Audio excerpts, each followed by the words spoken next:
of the community. Oyeze Dennis and JP. Justice of peace. Justice of peace. Ugwuaji.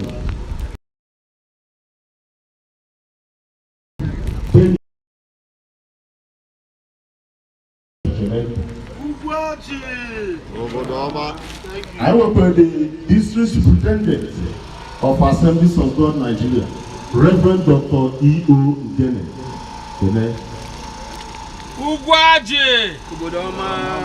I work with Reverend Obu, or second or Reverend under Assemblies of God Nigeria, Reverend Ugwuaji. Next to him, Reverend Ambassador Chimobi Aniwene JP, the founder of Redemption Church Worldwide. Redemption Church Worldwide. Ugwuaji. Yes.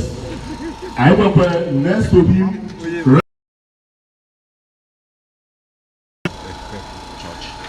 Redemption Church. Yes, Reverend Obinu Okorafo. I work with Reverend Oyabo Wafai. Reverend Bishop Dr. Richard Obodo of Great Finger of God Church Worldwide. Ogadira Inamana Jesus. Abiko Indi Reverend Dozoneva Makoke. Unu fere Ugwuaji aka biko unu egbe n'iwe maka oke unu fere aka biko maka oke. Yes, I was a former House of Assembly member representing Enugu South Rural Constituency. Honorable Dr. Donatus Ane. Honorable Kenewo. Ugwuaji. Yes, Honorable Pastor and also a knight. Now, Methodist Church Nigeria. I was the mayor of Enugu South, chairman of Enugu South local government, the mayor of Barrister Chimezie Robinson. Ugwuaji. Thank you very much. I was honorable. They represent Enugu North and Enugu South federal constituency. Honorable Chimobi Sam Ato Keno Areze. The chairman of the electoral committee. I am the chairman of the electoral committee, former councillor of.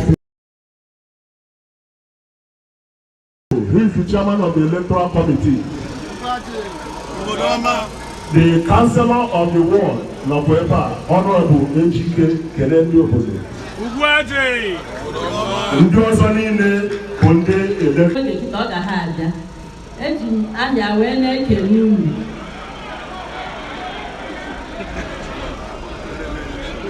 Hello. Ndị mụ na ha nọ na TV here. Mụ na-ekwu okwu bụ Mrs. Ozago Ogochukwu Esther Ali. Ya bụ legal advisor to the ministry. Onye nọ ya na-agụ bụ Mrs. Igwe, the PRO of the ministry. Ekelekwa m unu. Biko obi dị m ụtọ otu unu si wee pụta. Population na-afọ ebe a adị overwhelmed. Eziokwu mana ihe na-achọ iyi unu na mbụ a ga-ebido mana ka anyị etu obere oge maka na honorable commissioner chọrọ ịnọ here to observe it. Ọ maghị 5 minutes ka mkpa ya na phone o nwere ebe ọ nọchere anya dị anya his excellency please m ga-akpọ ya now. Thank you.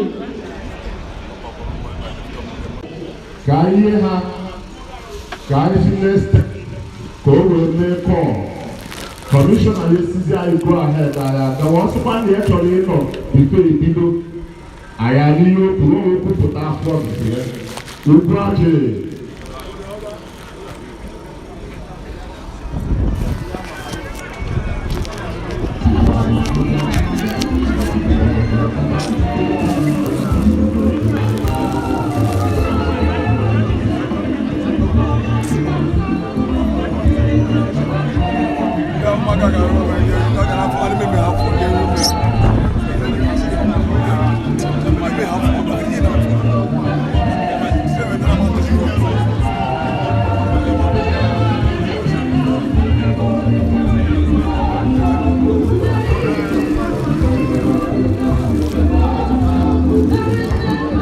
ọ bụrụ na esoro Amokwe TV anyị na-asị gị nnọọ na-agwa gị na ya bụ elekshọn ọ na-aga n'iru ka esi wee kwu mana ihe aka na-eche ndị ministri abịago setiche ihe niile na-eche ka ọnọdụ si wee dị mana ihe na-echezi bụ Honorable Commissioner for Local Government and Chieftaincy Affairs bụ Honorable Dikon Oke obodo nnukwu nwoke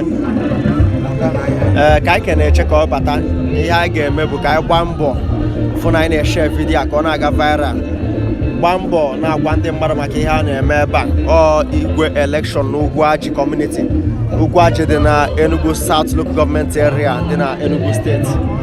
So anywhere you are joining us from, you are highly welcome.